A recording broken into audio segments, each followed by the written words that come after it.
La Tunisie a annoncé l'ouverture des frontières terrestres, aériennes et maritimes à partir du 27 juin.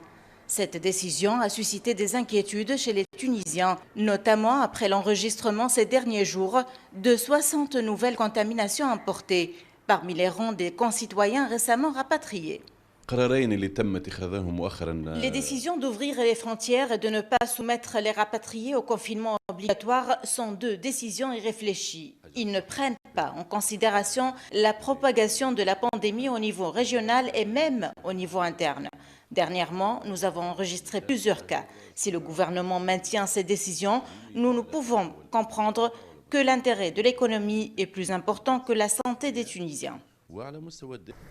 12 juin 2020, le gouvernement tunisien a annoncé l'annulation du confinement sanitaire obligatoire pour les Tunisiens revenus de l'étranger, mais qui seront plutôt soumis à l'auto-isolement pendant 14 jours.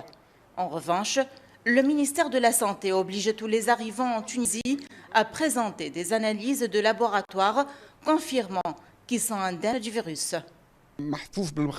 Le gouvernement tunisien doit s'appuyer sur le classement adopté par l'Organisation mondiale de la santé et de classer les revenants en Tunisie en 3 catégories selon la situation épidémiologique, en permettant à ceux qui arrivent des pays ayant maîtrisé l'épidémie d'entrer au territoire sans mesures spécifiques.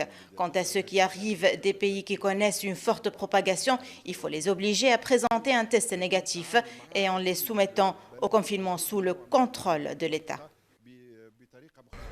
Selon la directrice de l'Observatoire national des maladies nouvelles et émergentes, des applications ont été développées pour vérifier l'étendue de l'engagement aux procédures d'auto-quarantaine après l'ouverture des frontières prévues le 27 juin.